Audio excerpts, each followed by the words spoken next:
지난주까지 창세기 블레싱 시리즈 1을 마쳤습니다. 한 3주, 오늘까지 합쳐서 한 3주 정도 잠깐 숨고르기를 하고 창세기 12장부터 블레싱 시리즈 두 번째 시리즈를 한 3주 후에 다시 시작하게 되겠습니다. 그때까지는 매주 주시는 말씀 가운데 또 귀한 은혜가 있기를 바랍니다. 오늘은 사도행전 26장 28절에서 29절까지의 말씀입니다.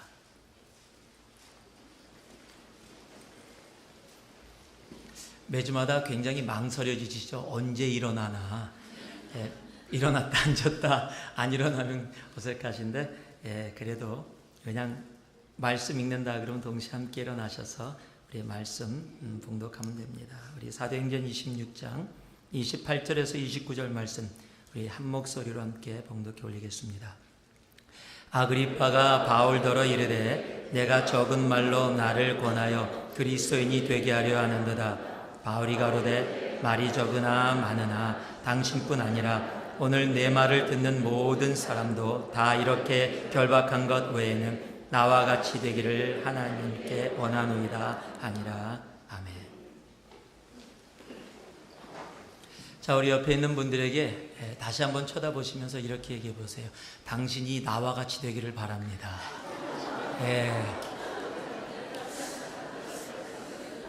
얘기하는 사람도 듣는 사람도 참 이걸 어떻게 받아들여야 될지, 이게 좋은 말인지 나쁜 말인지 참 애매합니다. 오늘의 말씀의 제목을 제가 나와 같이 되기를, 이것은 저 손경일 목사를 얘기하는 게 아닙니다. 사도 바울이 이야기한 바로 그 고백을 이야기합니다. 오늘 말씀을 통해 지금은 그렇게 웃으시면서 어색해 하셨지만 말씀의 끝에 정말 주님, 제가 이렇게 나와 같이 되기를 이라고 내 바로 옆에 있는 사람들에게, 내 가족에게, 내가 알지 못하는 사람들에게 이 세상을 향하여 그렇게 이야기하며 살아갈 수 있는 나의 삶 되게 하여 주시옵소서. 정말 그러한 고백들이 우리 말씀의 마지막에 그런 결단들이 있기를 진심으로 원합니다. I have a dream. 나에게는 꿈이 있습니다. 라는 말을 들으면 여러분은 무엇이 생각나십니까? 아마 바로 마르틴 루터 킹 주니어가 생각이 날 겁니다.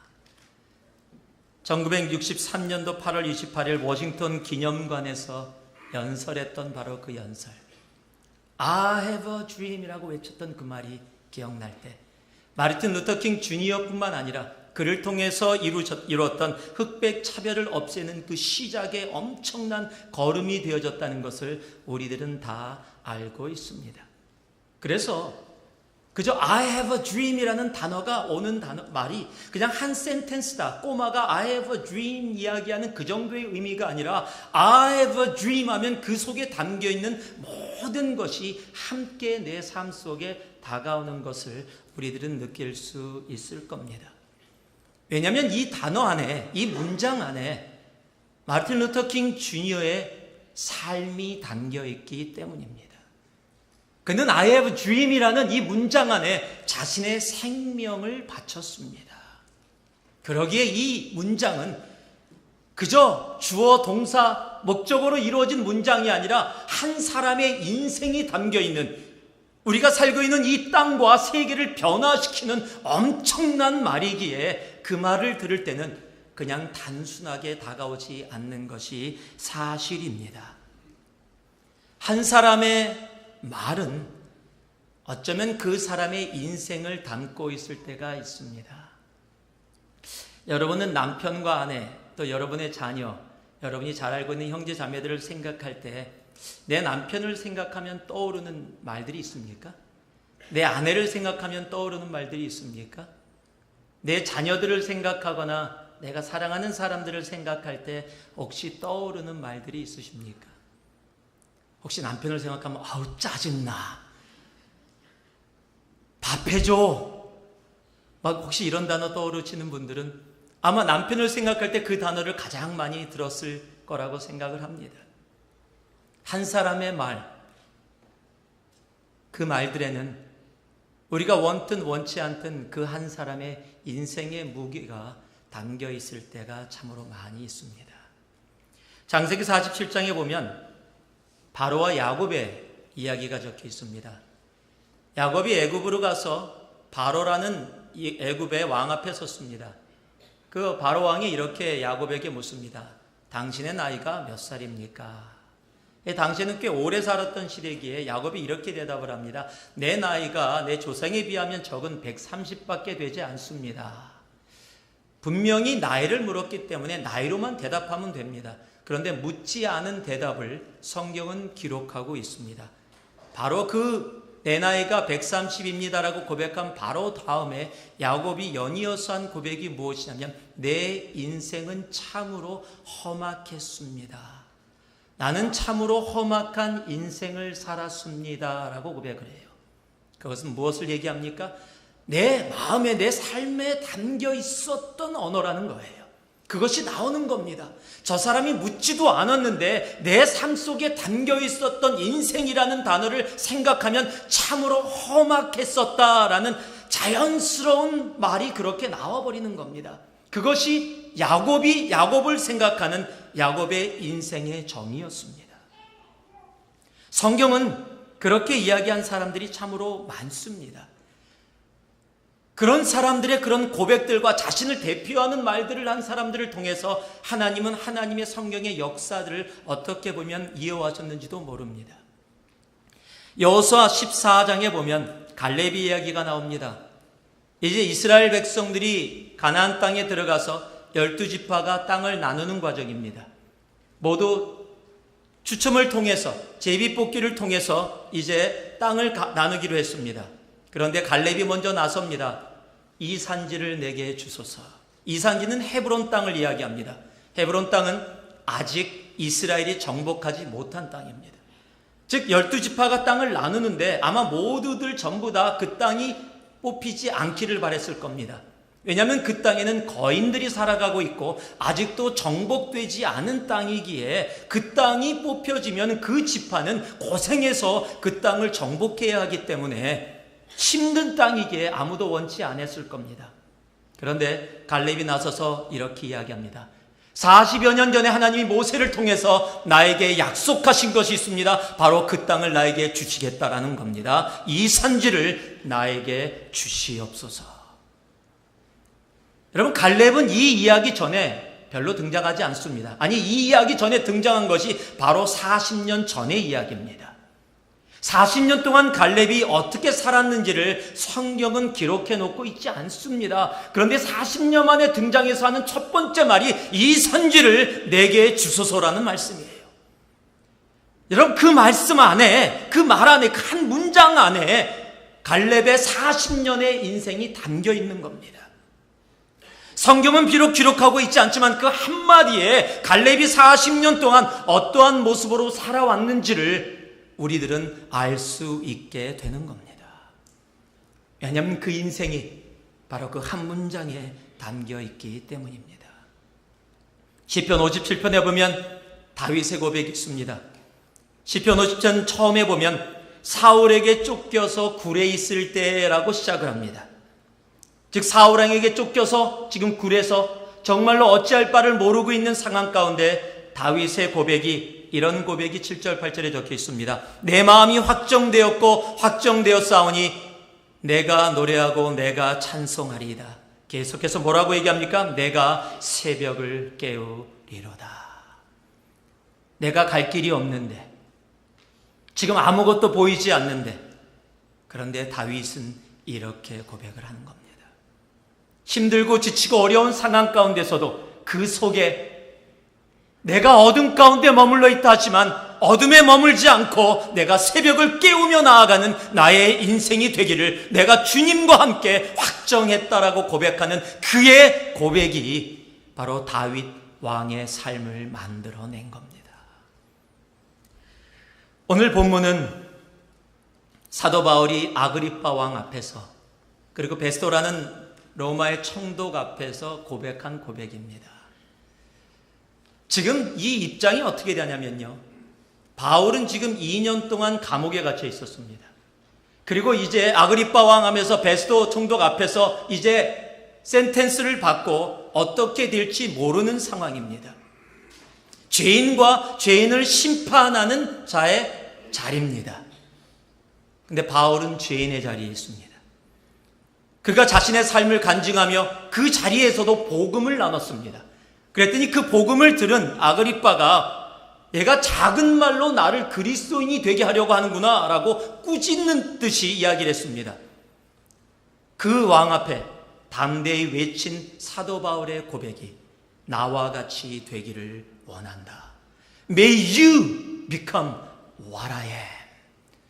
당신이 나와 같이 되기를 원한다라는 고백입니다.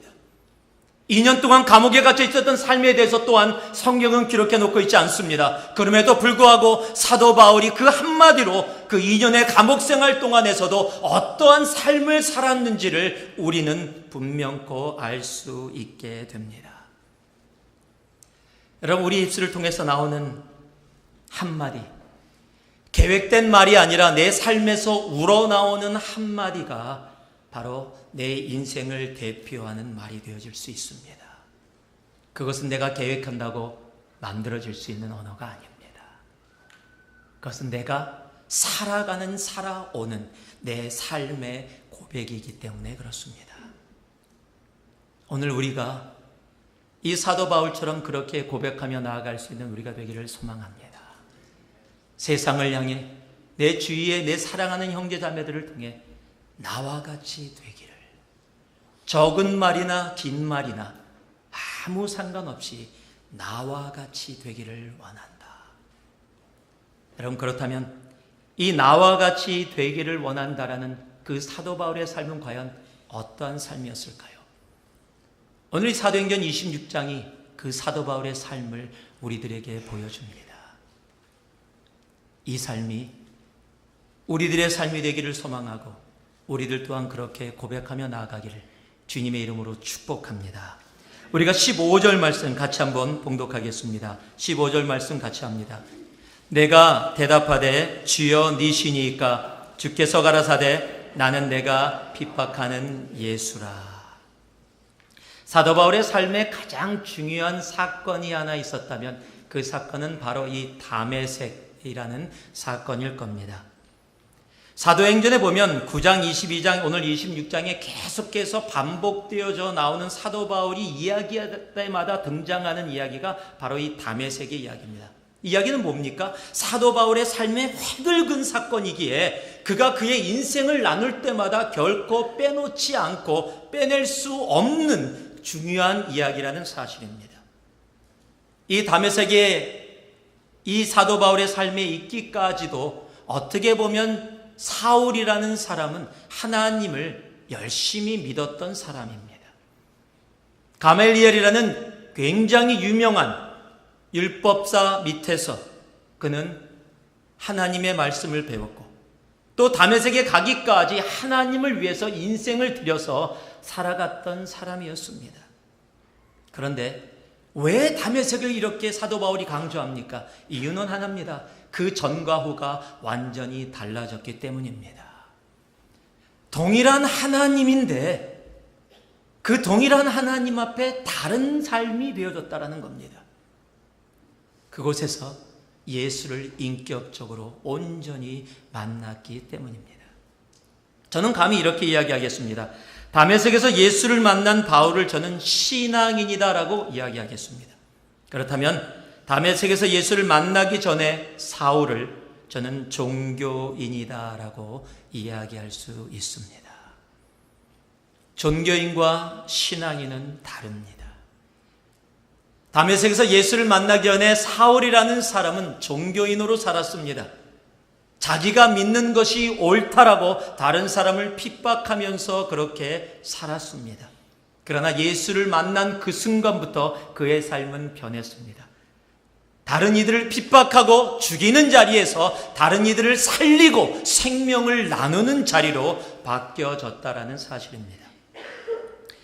사도행전 9장 2절을 보니까요. 그 돌을 쫓는 사람을 만나면 물론 남녀하고 결박하여 예루살렘으로 잡아오려 함이라. 즉 다메섹이 있기까지는 사도 바울의 삶은 다른 사람을 잡아서 감옥에 넣고 예수를 믿지 못하게 하는 삶이었습니다. 그런데 그가 예수를 만나고 나서 다른 사람을 죽이고 자기를 살리는 삶에서 자기가 죽고 다른 사람을 살리는 삶으로 변화를 받습니다. 그 고백이 갈라디아서 2장 20절에 적혀 있습니다. 내가 그리스도와 함께 십자가에 못 박혔나니 이제는 내가 산 것이 아니 오직 내 안에 그리스도께서 사신 것이라. 이제 내가 육체 가운데 사는 것은 나를 사랑하사 나를 위하여 자기 몸을 버리신 하나님의 아들을 믿는 믿음 안에서 사는 것이라. 여러분, 종교는 죽이는 일입니다. 신앙은 살리는 일입니다. 지금도요, 실질적으로 종교의 이름으로 사람을 죽이는 일이 지금 이 시대에도 이루어지고 있음을 우리는 압니다.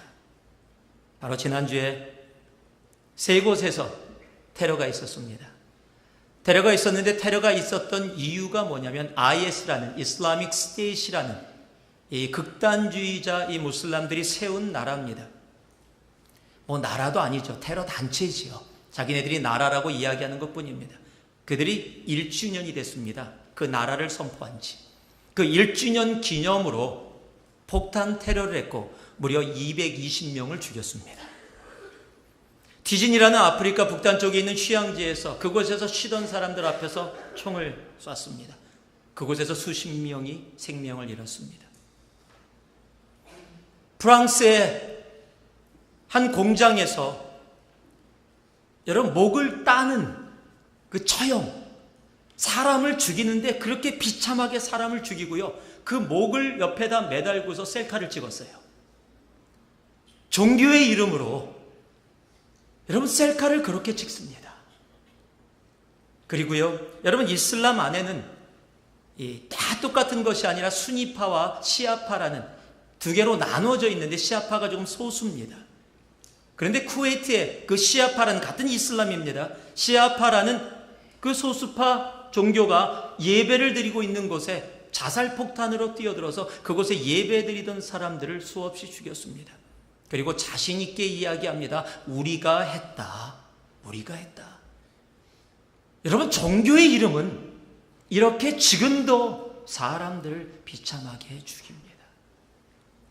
여러분, 그 정도가 아닙니다. 유튜브에 이 IS가 무엇을 올렸냐면요, 우리를 반대하는, 알라의 이름을 반대하는 사람들을 어떻게 죽이는지를 올려놨습니다. 대표적으로 세 가지를 올려놨습니다. 하나는요, 사람들을 창살 안에다가 가득 채워갖고 크레인으로 묶어갖고 물에 빠뜨립니다. 그리고 거기다가 카메라를 설치해놨습니다. 물에 빠져서 고통스러워 죽는 사람들의 모습을 촬영해서 올려놨어요. 두 번째는요, 사막에다가 자동차를 세워놓고 사람을 가득 태웠습니다. 그리고 창문으로 보이는 곳에서 폭탄을 발사해서 폭탄이 날아오는 것을 보면서 공포 속에 죽게, 그걸 유튜브에 올려놨습니다. 마지막은 더 잔인합니다. 사람들을 죄수복을 입혀놓고 무릎 꿇여 앉혔습니다. 그리고 목에다가 줄을 다 달아놨습니다. 서로 연결이 되어 있습니다. 그리고 그 목에다가 소형 폭탄을 달았습니다. 그리고 시간차를 두고 한 사람 한 사람 그 폭탄이 터지면서 시간차로 사람을 죽이는 일을, 그렇게 하고 그것을 우리는 이렇게 다양한 방법으로 사람을 죽인다라고 올려놨습니다. 그리고 우리의 종교가 가장 유일한, 가장 좋은 종교다라고 외치고 있습니다. 여러분, 이슬람만 이런 거 아닙니다. 중세시대 때 예수라는 이름으로 십자가를 국기에다가 달고 자랑스럽게 예수의 이름을 나타내며 십자군의 이름으로, 십자가의 이름으로 수많은 사람들을 비참하게 죽였던 역사적인 사실도 우리들에게 분명히 있음을 압니다. 우리가 예수를 붙잡고 있다고 해서 다 신앙인이 아닙니다. 나도 모르는 사이에 내 삶에 종교가 들어올 때는 우리는 다른 사람을 살리지 못하고 오히려 죽이는 삶을 살아갈 수 있는 겁니다. literally 사람의 생명을 빼앗는 것만이 죽이는 것이 아닙니다. 성경은 내 형제를 향해서 라가라고 이야기하고 바보라고 이야기했다라면 바로 그것이 내 형제를 죽이는 것과 동일하다라고 이야기하고 있습니다. 여러분, 종교인은, 내가 종교를 가지고 살아간다면 우리는 사람들을 죽일 수밖에 없습니다. 그러나 신앙은 살립니다. 종교는 죽이되 신앙은 살립니다. 고린도전서 3장 6절을 보니까요, 저가 또 우리로 새 언약의 일꾼 되기에 만족해 하셨으니 의문으로 하지 아니하고 오직 영으로 함이니 의문은 죽이는 것이요 영은 살리는 것임이라. 여러분, 종교는 죽이지만 신앙은 살립니다. 여러분, 내가 예수 그리스도를 인격적으로 만나서 살아간다면, 여러분 오늘 이 예배의 자리에 왜 나오셨습니까? 예수 때문에 나왔습니다. 무엇을 섬기고 무엇을 하고가 문제가 아니라 예수라는 이름 때문에 우리들이 이곳에 모였습니다. 그 예수로 인해서 종교의 활동을 하는 것이 아니라 그 예수로 인해서 우리가 예수의 자리에 더더욱 나아가는, 그가 원하는 그 십자가의 길을 쫓아가는, 사도 바울의 고백처럼 내가 죽고 예수가 살아가는 삶을 위해서 오늘도 우리가 이 예배의 자리에 나와 있는 거 아닙니까? 그렇다면 우리 또한 종교가 아니라 신앙의 삶을 살아가며 내 주위의 형제자매들 향해서 나와 같이 되기를이라고 외칠 수 있는 우리가 되기를 소망합니다. 내가 종교인으로 살아가면요, 외칠 수가 없습니다. 내 종교의 행위가 결코 살리는 행위가 아님을 알고 있기 때문입니다. 우리의 신앙으로 나는 죽고 예수는 살고 내 주위의 생명들을 살릴 수 있는 바로 우리가 되어지기를 소망합니다. 사도 바울의 나와 같이 되기를 종교인에서 신앙인이 되기를 원하는 사도 바울의 온전한 삶의 고백입니다. 두 번째는요, 우리 16절 말씀에 적혀 있습니다. 우리 같이 한번 봉독합니다. 16절 말씀.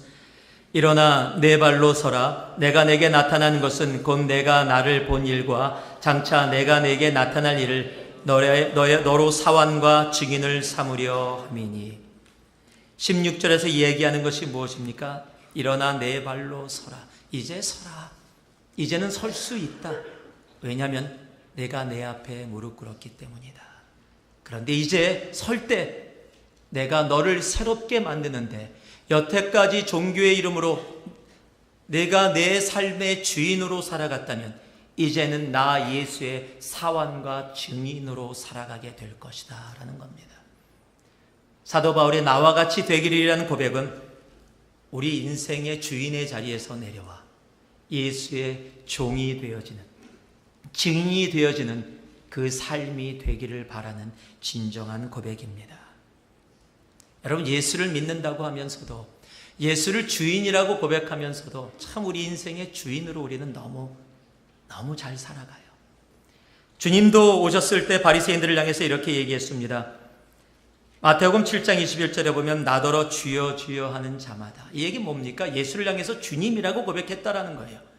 그런데 나더러 주여 주여 하는 자마다 다 천국에 들어갈 것이 아니요. 무엇을 얘기합니까? 나더러 주여 주여라고 얘기하고 있지만 정말로 주님이 주인 되신다면 내가 종돼야 되는데, 말은 주님이라고 하는데 진짜 주인은 바로 나 자신의 삶을 살아가는 사람, 바로 그것을 얘기하는 겁니다. 아버지의 뜻대로 행하는 자가 누굽니까? 바로 종의 자리에 있는 사람들입니다. 오늘 여기 사환이라고 적혀있는 이 단어가 휘페테네스라는 단어인데요, 이 단어는 노를 젓는 사람들, 하인들이라는 단어입니다. 즉 사람은 보이지 않고 노를 젓는데 맨 밑에서 노를 젓는 사람들입니다. 보이지 않는 자리에서, 그런데 배는 갈 수 있게 노를 젓는 사람들. 여러분, 종이 되어지면 나타나는 게 뭡니까? 종이 노를 저어서 배가 갔다가 아닙니다. 위에서 선장이 명령해서 그 배가 앞으로 전진했답니다. 즉 내가 종이 되어졌다는 건 뭡니까? 내 삶 속에서 내가 나타나는 것이 아니라 내 삶에서 예수가 나타났다라는 겁니다. 바로 그것이 증인의 삶입니다. 내가 온전히 종의 자리로 내려갈 때 우리는 증인의 삶을 살아갈 수 있게 되는 겁니다. 너무 주인이 많아요. 주님 보고 주인이라고 이야기하면서도 우리 인생의 주인된 자리 속에 우리가 있을 때가 너무도 많습니다.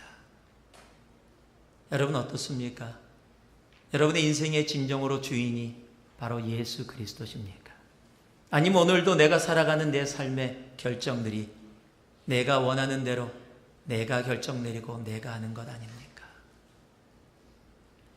가끔 가다가 제가 어떤 일을 함께하기 위해서 성도님들에게 기도해 보세요라고 이야기합니다. 여러분, 기도해 보세요는 다른 말로 이야기하면 주님께 물어보세요. 여러분의 주인 되신 주님이 무엇을 원하시는지 물어보세요라는 말과 동일한 말입니다. 근데 기도를 하셨다 그러고 오셔갖고 기도해 봤는데요 라고 얘기하는데, 제가 간혹 가다가 반장난으로 그렇게 정말 기도해 보셨어요?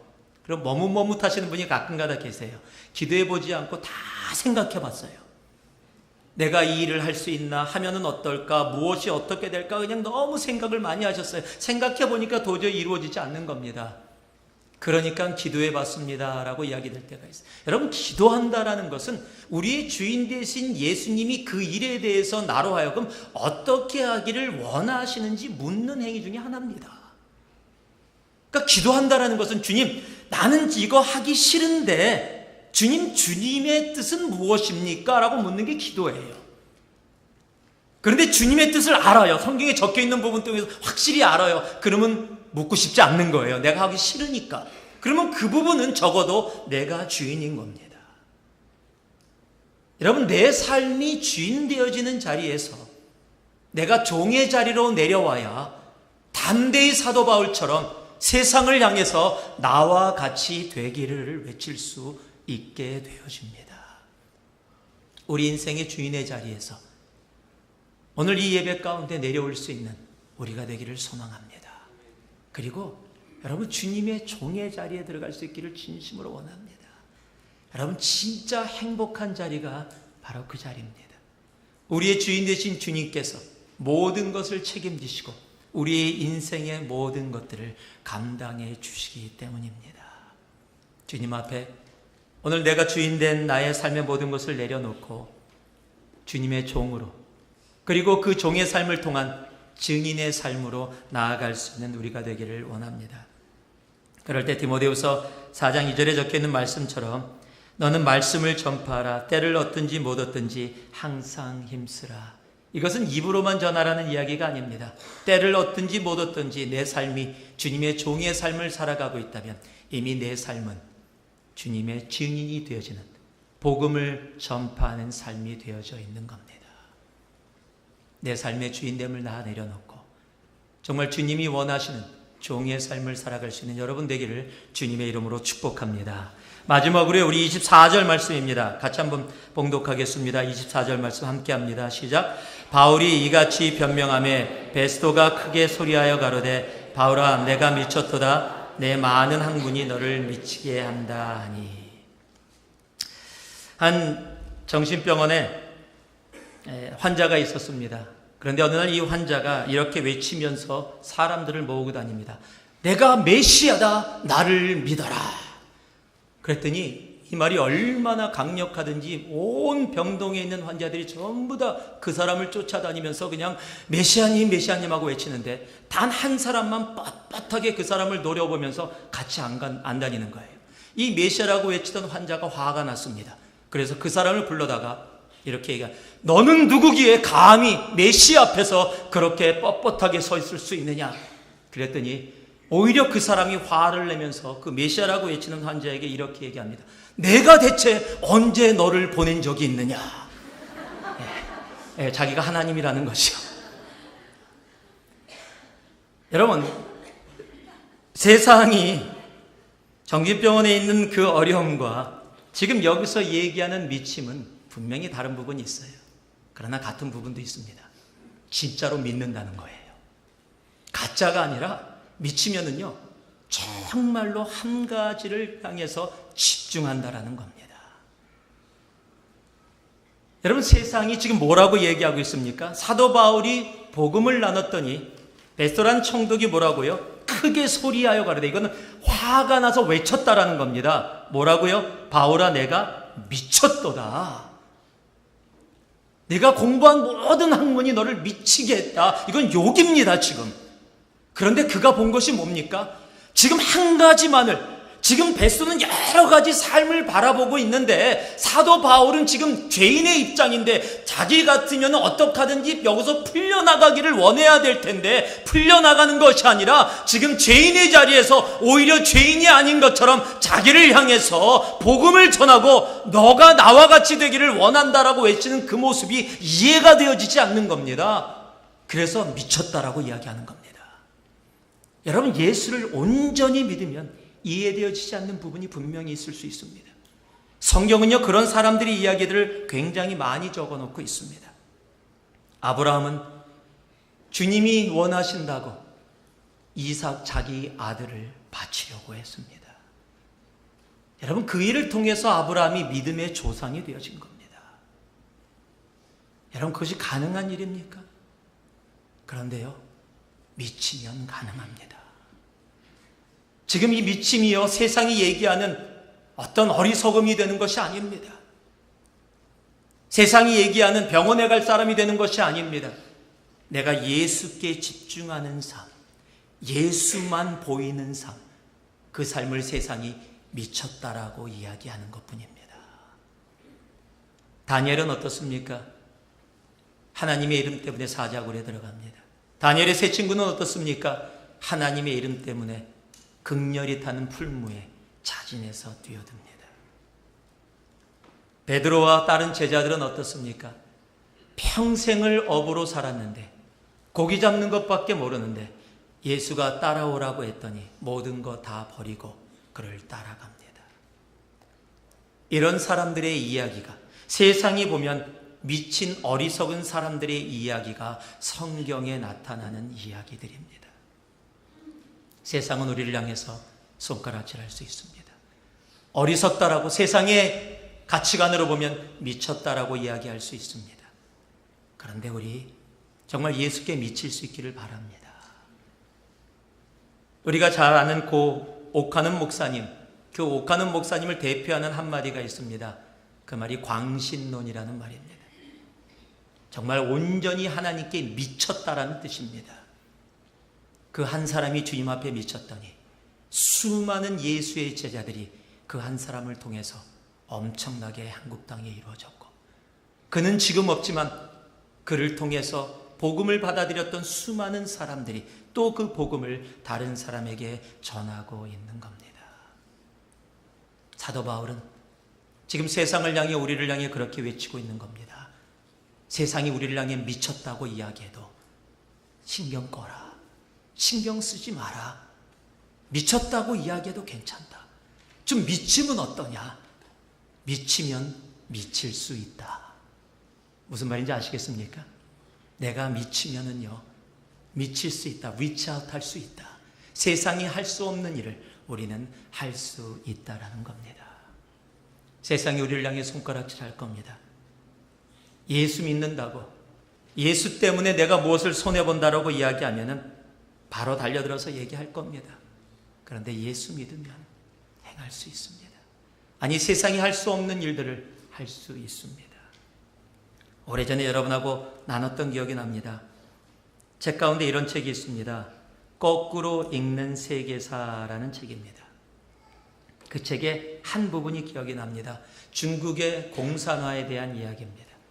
장개석 군대와 보택동의 중국 홍군이라고 불려지는, 붉은 군대라고 불려지는 군대가 전쟁을 하고 있었습니다. 폭우가 내리고 있었습니다. 큰 강이 그 사이에 가로막고 있었고, 지금 장개석 군대가 그곳에서 홍군과 함께 대치하고 있었습니다. 그런데 장개석 군대 사람들이 이렇게 얘기합니다. 지금 이 폭우 속에 모택동의 홍군이 우리를 이 강을 넘고, 산을 넘고 강을 넘어서 우리를 공격할 수 있는 그런 찬스는 하나도 없습니다. 그러니까 오늘은 경계를 조금 낮게 하고 편히 쉬어도 괜찮습니다. 그들이 미치지 않았다면 결코 이 날씨에, 이 환경에 이 산을 넘고 강을 넘어서 우리를 공격할 수 없을 겁니다. 그런데 저자가 그 뒤에다가 이렇게 적어놨어요. 그러나 장개석 군대가 모르는 것이 있었다. 그들은 미쳐 있었다. 미치지 않으면 할 수 없는 일을 미쳐서 했어요. 좋든 좋지 않든 도저히 불가능하다고 생각했던 그 일들을 그 홍군이 중국 땅에서 이루어내는 겁니다. 여러분, 주님을 향해 미치면 여러분 할 수 있습니다. 지난주에 바로 이틀 전에 대법원에서 동성결혼에 대한 부분이 법적으로 합헌이 되어졌습니다. 여러분, 이 일은 엄청나게 큰 일입니다. 신앙생활 가운데 굉장히 많이 영향을 미칠 수 있는 일입니다. 아니, 미치고 있습니다. 여러분, 이 일을 보면 이제 어떡하나라고 걱정되어질 수 있을 수 있습니다. 그러나 한 가지 분명히 말씀드립니다. 우리가 예수를 붙잡고 미친다면 이것보다 더한 역경이 오고 어려움이 온다고 할지라도 우리는 분명히 이겨나갈 수 있습니다. 세상이 우리를 향해서 무엇이라고 얘기한다 할지라도 여러분, 두려워하지 마십시오. 미치면 미칠 수 있습니다. 말씀을 마무리합니다. 여러분, 한 사람의 인생을 볼 수 있는 한마디가 무엇입니까? 여러분이 여러분의 인생을 생각할 때 떠오르는 한마디는 뭡니까? 나를 대표할 수 있는 한마디는 과연 무엇입니까? 사도 바울처럼 어려운 역경과 환경 가운데도 나와 같이 되기를 You may become what I am 이라고 외칠 수 있는 그런 외침이 여러분의 삶 가운데 있으십니까? 사도 바울은 그 외침의 의미는 종교를 떠나 신앙으로 옮겨지는 것이었습니다. 그 외침의 의미는 내 인생의 주인이 나였는데 이제는 주인이 아니라 종으로, 증인으로 살아가는 것이라고 말하고 있습니다. 그리고 세상으로부터 손가락질을 당한다 할지라도 내가 주님을 향해서 집중하는 나의 삶이 되어진다면 하나님이 기뻐하는 이 인생에 진정으로 변화를 일으키는 그 삶을 살아갈 수 있다라고 이야기합니다. 오늘 이곳에 있는 새누리의 성도 한 분 한 분은 오늘 이 예배가 끝난 후에 완벽할 수 없지만, 내가 그렇게 될 수 없지만, 부족한 부분이 너무 많지만 하나님, 나도 이렇게 고백할 수 있게 해주세요. 내 주위, 내 사랑하는 사람들을 향해서 나와 같이 되기를. May you become what I am. 하나님, 그 삶이 나의 삶이 되도록 오늘 나를 주장하여 주시옵소서. 그렇게 고백할 수 있는 여러분 한 분 한 분 되기를 주님의 이름으로 축복합니다. 기도하겠습니다. 사랑의 아버지 하나님, 사도 바울이 나와 같이 되기리라는 이 고백이 사도 바울 한 사람의 고백이 아닌 오늘 이곳에 있는 우리 모두의 고백이 되기를 소망합니다. 아버지 하나님, 나와 같이 되기를. May you become what I am. 이런 삶이 우리의 삶 되게 하여 주셔서 우리 삶에 있는 종교의 모든 껍데기를 내려놓게 하시고, 아버지 하나님, 기도하오니 내 삶의 주인으로 살아가는 모든 부분들을 하나님 앞에 행복하게 하시며, 세상이 나를 향해 손가락질하고 미쳤다 이야기해도 예수로 인한 손가락질을 받음이라면 기쁨으로 받을 수 있는 우리 되게 하여 주시옵소서. 예수님 이름으로 기도 올리옵나이다.